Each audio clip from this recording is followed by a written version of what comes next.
میرا سوال یہ ہے کہ اللہ ہمیں کیوں پیدا کرے، وہ امتحان کیوں رکھے، وہ ہمیں جنت یا جہنم میں کیوں بھیجے؟ سوال یہ ہے اللہ نے ہمیں کیوں پیدا کیا اور یہاں کیوں بھیجا، ساری بات اسی پر تھی۔ تمام تر توجہ اسی ایک بات پر مرکوز تھی۔ پوری گفتگو اسی پر مبنی تھی، اللہ ہمیں کیوں پیدا کرے، تاکہ ہمارا امتحان لے وغیرہ۔ اب کوئی امتحان دینے جاتا ہے، MBBS کا امتحان۔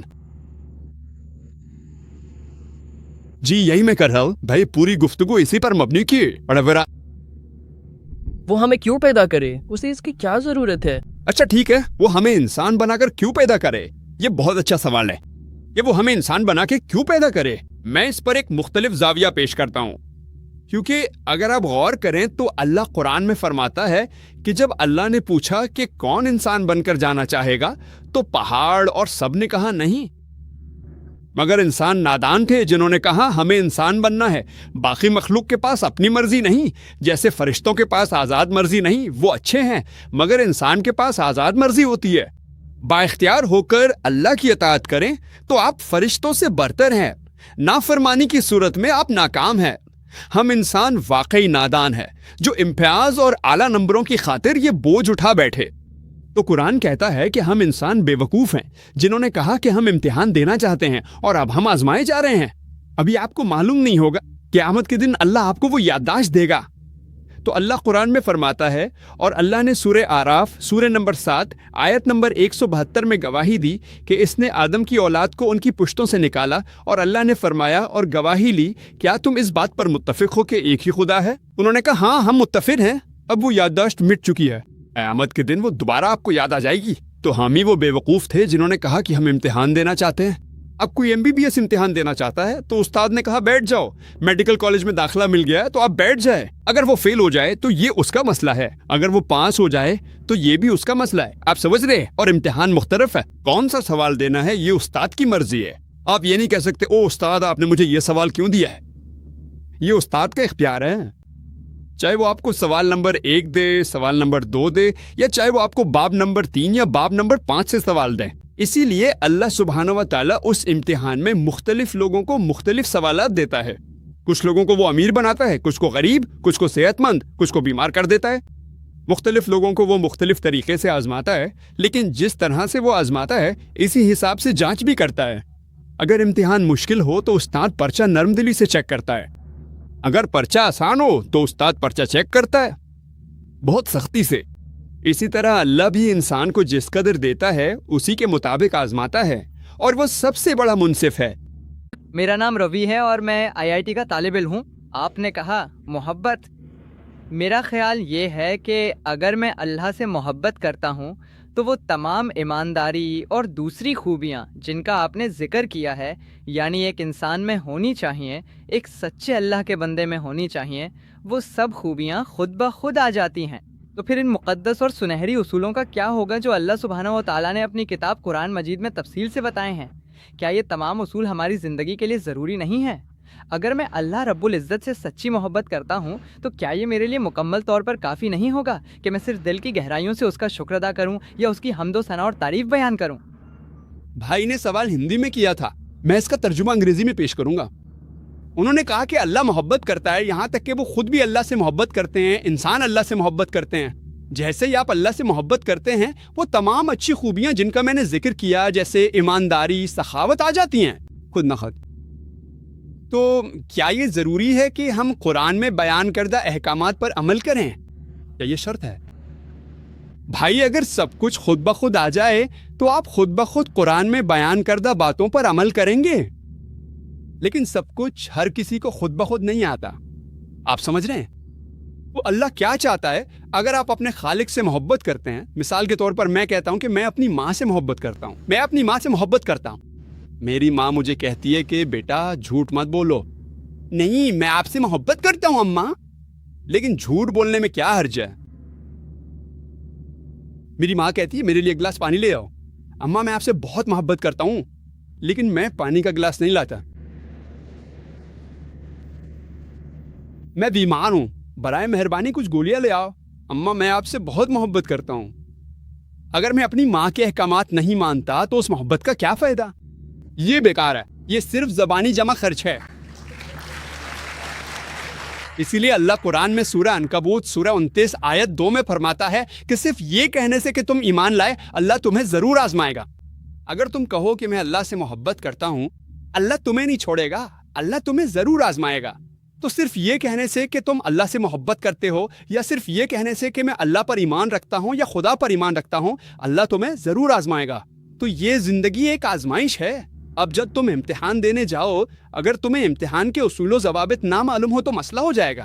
مثال کے طور پہ اگر آپ امتحان میں بیٹھتے ہیں تو سب سے پہلے آپ یہ جاننے کی کوشش کرتے ہیں کہ امتحان کا کون سا حصہ ہے، اور پھر آپ اسی حصے کی تیاری کرتے ہیں۔ تو اللہ نے فرمایا ہے کہ کچھ چیزیں پیدائشی ہوتی ہیں، میں آپ سے متفق ہوں۔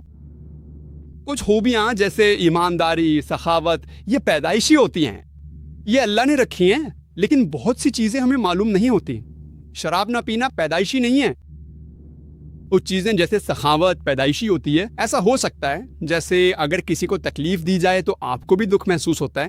کچھ چیزیں پیدائشی ہوتی ہیں، جوئے سے بچنا پیدائشی نہیں ہے۔ تو کچھ چیزیں پیدائشی ہوتی ہیں اور کچھ نہیں ہوتی۔ تو ہمیں کیا کرنا ہے؟ ہمیں اللہ سبحانہ و تعالیٰ کے احکامات کی پیروی کرنی ہے۔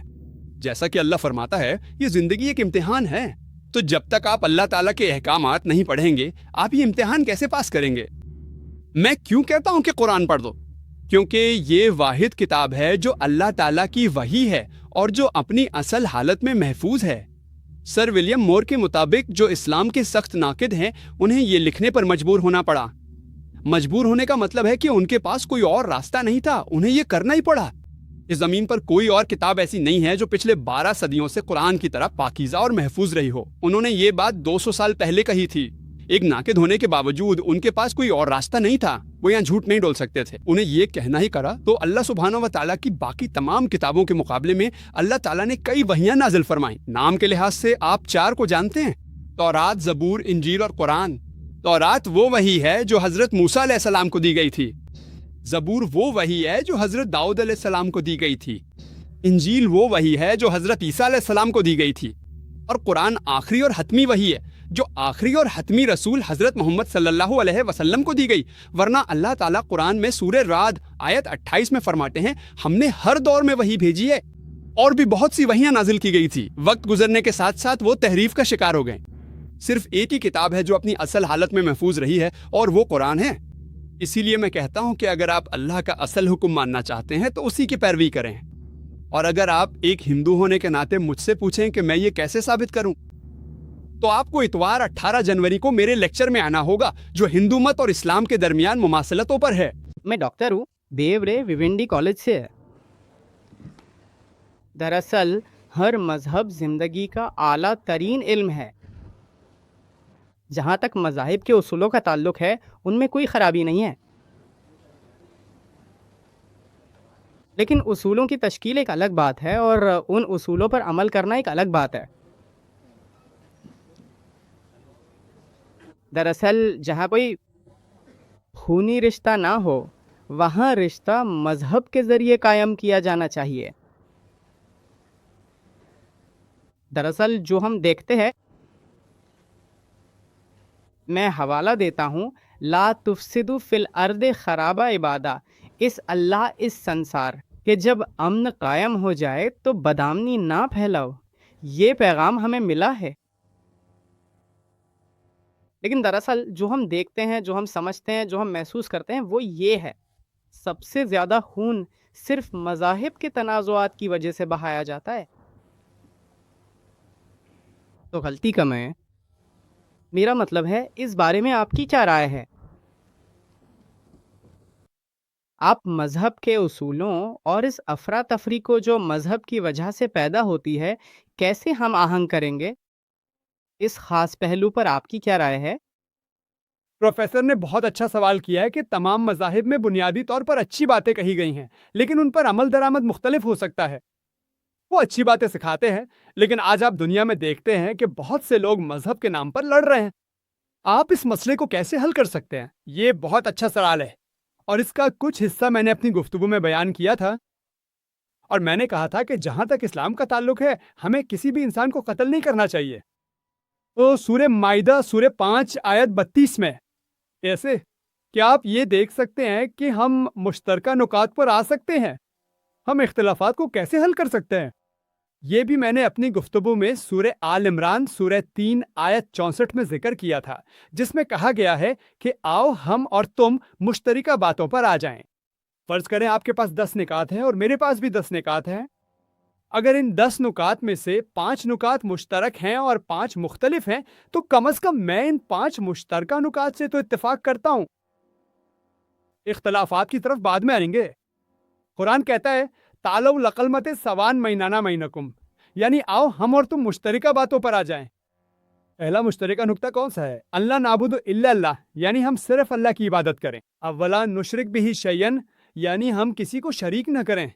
آپ نے صحیح کہا کہ اس مسئلے کو کیسے حل کریں، اور میں نے حل بتا دیا ہے کہ مشترکہ باتوں پر آ جا۔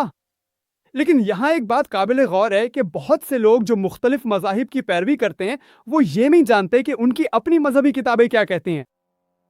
یہی اصل مسئلہ ہے۔ بہت سے مسلمان نہیں جانتے کہ قرآن اور صحیح احادیث میں کیا کہا گیا ہے۔ بہت سے ہندو نہیں جانتے کہ ہندو مذہبی کتابیں کیا کہتی ہیں۔ بہت سے عیسائی اور یہودی نہیں جانتے کہ بائبل میں کیا لکھا ہے۔ اس کا ذمہ دار کون ہے؟ پیروکار۔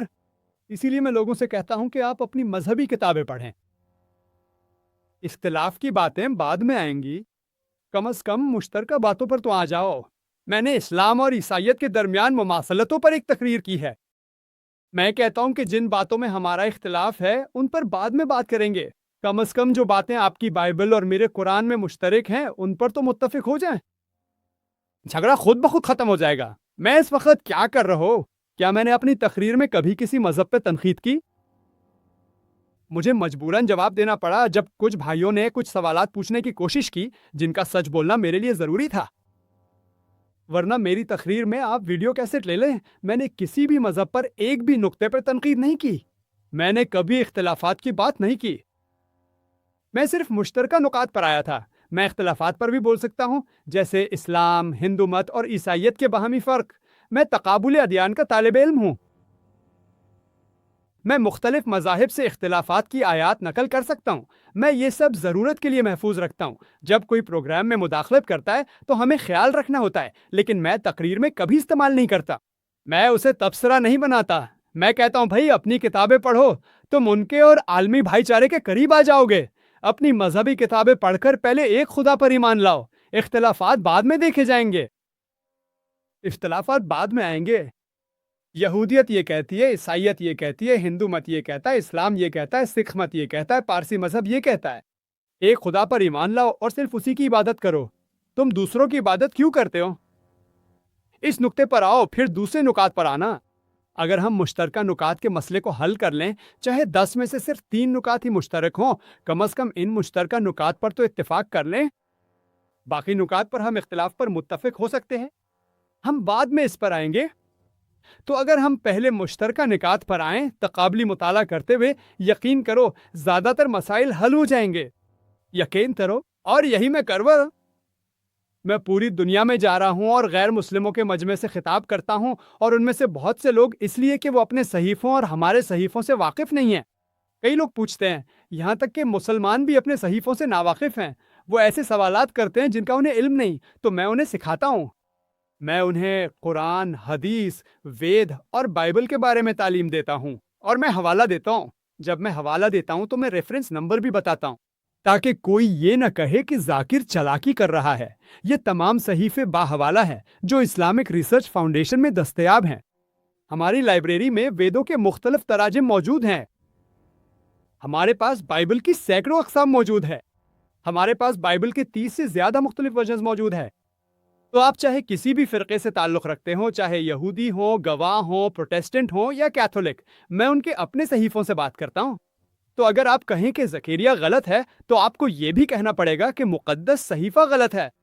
میں حوالہ دیتا ہوں اور میری زیادہ تر تقاریر حوالہ جات پر مشتمل ہوتی ہیں، مختلف صحیفوں سے اقتباسات۔ اگر آپ صحیفوں سے اختلاف کرتے ہیں تو یہ آپ کی مرضی ہے۔ اگر آپ اختلاف کرنا چاہتے ہیں تو ان میں سے اکثر اختلاف کرتے ہیں، کیونکہ قرآن کہتا ہے کہ دین میں کوئی زبردستی نہیں ہے۔ حق واضح طور پر باطل سے الگ ہو چکا ہے۔ تو میں آپ کے سامنے ہندو مت کی حقیقت پیش کر رہا ہوں۔ اگر آپ ماننا چاہتے ہیں تو مان لیں، اگر نہیں ماننا چاہتے تو نہ مانیں۔ یہ ایک سمپوزیم ہے۔ وہاں سے تیسری کیسٹ، اسلام، ہندومت اور عیسائیت میں خدا کے تصور پر سمپوزیم، لوگ اسے مناظرہ بھی کہہ سکتے ہیں، کیرلا اور کالیکٹ کے ہندو پنڈت، کالیکٹ کے ایک عیسائی فادر اور میں نے خود اسلامی نقطہ نظر پیش کیا۔ 4.5 گھنٹے کا مناظرہ تھا جو باہر دستیاب ہے۔ ہندو مت اور عیسائیت کے علماء، میں تو صرف ایک طالب علم ہوں۔ میں اپنا نقطہ نظر پیش کر رہا ہوں اور فیصلہ سامعین پر چھوڑ رہا ہوں۔ میں مماثلتوں کی بات کر رہا ہوں، ان کی کتابوں سے حوالے دے رہا ہوں، باب نمبر، آیت نمبر، باب نمبر، آیت نمبر۔ تمام انسانوں کو متحد کرنے کا سب سے بہترین طریقہ یہ ہے کہ مشترکات تلاش کی جائیں، اختلافات پر بعد میں بات کریں۔ امید ہے یہ کافی ہوگا۔ السلام علیکم ورحمۃ اللہ وبرکاتہ۔ جی خوش آمدید دوستو، امید کرتا ہوں ویڈیو آپ نے پوری دیکھی ہوگی اور آپ کو پسند بھی آئی ہوگی۔ بھائیو دوستو، یہ دنیا اور دنیا مافیہا میں جتنی بھی چیزیں ہیں یا جتنی بھی سب چیزیں آپ کو نظر آتی ہے، ان سب کا جو خالق اور مالک ہے وہ اللہ تعالیٰ ہے۔ یعنی اس دنیا کی کوئی بھی چیز جو آپ کو سامنے نظر آتی ہے یا آپ کی نظر اس پر پڑتی ہے تو ہمیشہ سے اس کا کوئی نہ کوئی جو ہے نا وہ بنانے والا کوئی نہ کوئی وہ موجود ہے۔ اگر آپ موبائل کی طرف دیکھتے ہیں تو اس موبائل کو بنانے والا کوئی نہ کوئی موجود ہے۔ آپ اگر لائٹ کو دیکھتے ہیں تو اس لائٹ کو بنانے والا بھی کوئی نہ کوئی موجود ہے۔ الغرض یہ کہ جو چیز آپ کو نظر آتی ہے، جو چیز آپ کے سامنے آ جاتی ہے، تو وہ سب چیزیں جو ہے نا وہ آپ کو یہ اندازہ دلائیے کہ ہاں اس دنیا میں واقعی کوئی نہ کوئی جو ہے نا بنانے والا وہ کیا ہے، وہ موجود ہے۔ تو بھائیو دوستو، اللہ تعالیٰ نے ہمیں اس دنیا میں بھیجا اور اس دنیا میں ہمیں عبادت کرنے کے لیے بھیجا، تو اس دنیا میں آنا اور اس دنیا میں وقت گزارنا یہ ہمارے لیے ایک امتحان ہے۔ اس لیے اللہ تعالیٰ قرآن میں فرماتے ہیں الذی خلق الموت والحیات لیبلوکم ایکم احسن عملا۔ اللہ تعالیٰ نے یہ دنیا بنائی اور اللہ تعالیٰ نے یہ دنیا اور آسمان جو پیدا کیا یہ اس لیے پیدا کیا تاکہ آپ لوگوں کو جان سکے کہ تم میں سے کون جو ہے نا وہ بہتر عمل کرنے والا ہے۔ تو بھائیو دوستو، اللہ تعالیٰ نے جب ہمیں پیدا کیا اور اس دنیا میں ہمیں بھیجا تو یہ اس لیے بھیجا کہ اس میں کون جو ہے نا وہ سب سے زیادہ بہترین عمل کرنے والا ہے۔ تو اب اس دنیا میں جتنے بھی انسان ہیں سب کو اللہ تعالیٰ نے پیدا کیا اور سب کو فری ول دیا گیا، یعنی آپ کو یہ اختیار دیا گیا کہ آپ جس طرح چاہے، جس طرف آپ چاہے آپ جا سکتے ہیں۔ اگر آپ اللہ تعالیٰ قرآن میں فرماتے ہیں وَنَفْسٍ وَمَا سَوَّاهَا فَأَلْهَمَهَا فُجُورَهَا وَتَقْوَاهَا، نفس اور اس کے پیدا کرنے والے پر اور اسی طرح پھر اس کو ہم نے الہام دیا گیا کہ اس نفس کو کہ وہ اچائی کی طرف جائے یا برائی کی طرف جائے۔ وَنَفْسٍ وَمَا سَوَّاهَا فَأَلْهَمَهَا فُجُورَهَا وَتَقْوَاهَا۔ اب میں بھی آیا ہوں، آپ بھی آئے ہیں، تو آپ اگر اپنے نفس کی خواہشات کے مطابق زندگی گزاریں گے، نفس جو آپ کو کہے گا وہ آپ کرے، تو ہی آپ جو ہے نا اس دنیا میں وہ آپ کا وقت گزرے گا۔ اور اگر آپ نفس کے خلاف جاتے ہیں یا اگر آپ نفس کے خلاف اب جاتے ہیں تو یہ سب چیزیں جو ہے نا یہ آپ کو ہمیشہ کے لیے تباہ و برباد کر دے گی۔ نفس کو یعنی نفس کا فالو کرنا اور نفس کو اپنے جو ہے نا اپنے مطابق کرنا، یہ سب چیزیں ایسے ہیں جو ہمیشہ سے آپ کو نقصان دے گی، ہمیشہ سے آپ کو تاوان دے گی۔